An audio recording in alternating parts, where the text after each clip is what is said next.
Hello my dear students, welcome to the online class.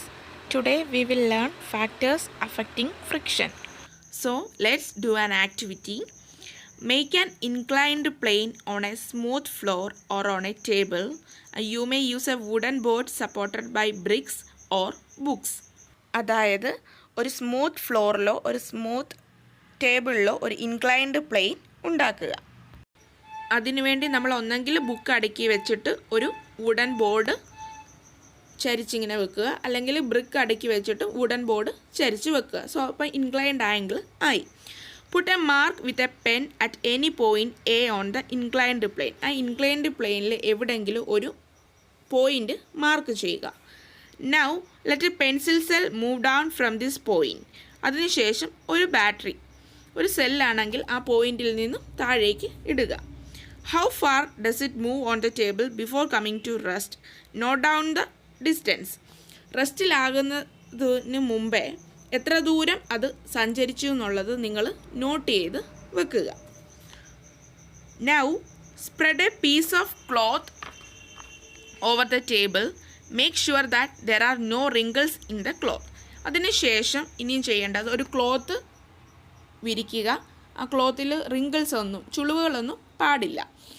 അത് കഴിഞ്ഞിട്ട് ഈ ആക്ടിവിറ്റി വീണ്ടും ഇതുപോലെ തന്നെ ചെയ്യുക. സെല്ല് ആ പോയിന്റിൽ നിന്ന് ഇടുക, എത്ര ദൂരം അത് സഞ്ചരിച്ചു എന്നുള്ളത് ഡിസ്റ്റൻസ് നോട്ട് ഡൗൺ ചെയ്യുക. രണ്ട് കേസും നിങ്ങൾ ഒബ്സർവ് ചെയ്തു. സോ ഏത് കേസിലായിരിക്കും ആ സെല്ല് കൂടുതൽ ദൂരം കവർ ചെയ്തത്? ആദ്യത്തെ കേസിലാണോ രണ്ടാമത്തെ കേസിലാണോ? ആദ്യത്തെ കേസിൽ തന്നെ ആയിരിക്കും അല്ലേ. എന്നാൽ ക്ലോത്ത് ഇട്ടതിന് ശേഷം സെല്ല് എത്ര ദൂരം കവർ ചെയ്തു? ആദ്യത്തേനേക്കാളും കുറച്ച് ദൂരമേ കവർ ചെയ്തോളൂ. So we have observed that the battery cell covers a greater distance on the smooth floor because of frictional force between the smooth floor and the battery cell is low.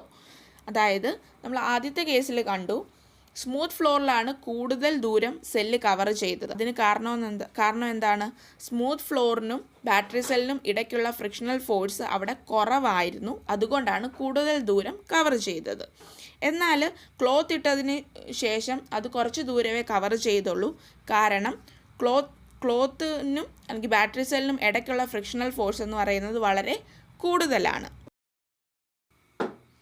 Smooth സർഫസിൽ friction കുറവായിരിക്കും, എന്നാൽ rough സർഫസിൽ friction വളരെ കൂടുതലായിരിക്കും.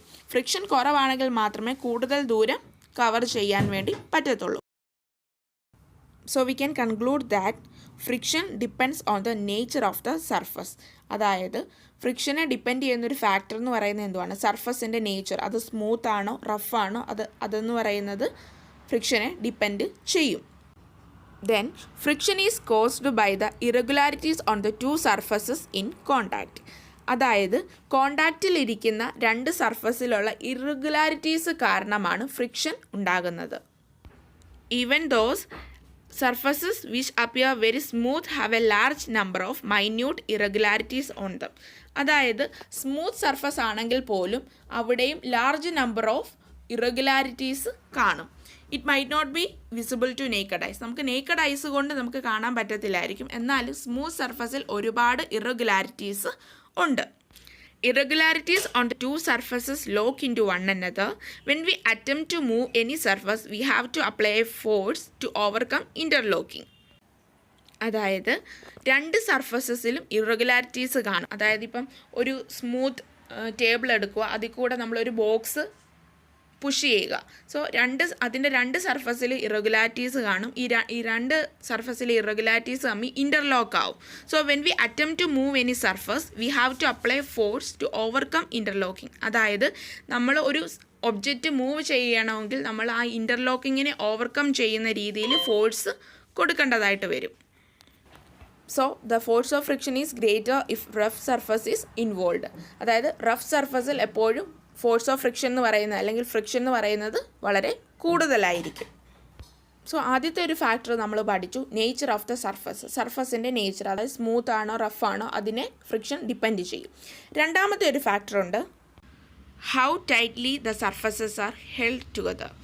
അതായത് ഒരു example പറയാം. 20 kilo weight ഉള്ള ഒരു ഒബ്ജക്റ്റും 50 കിലോ വെയിറ്റ് ഉള്ള ഒരു ഒബ്ജക്റ്റും നമുക്കത് പുഷ് ചെയ്യണം.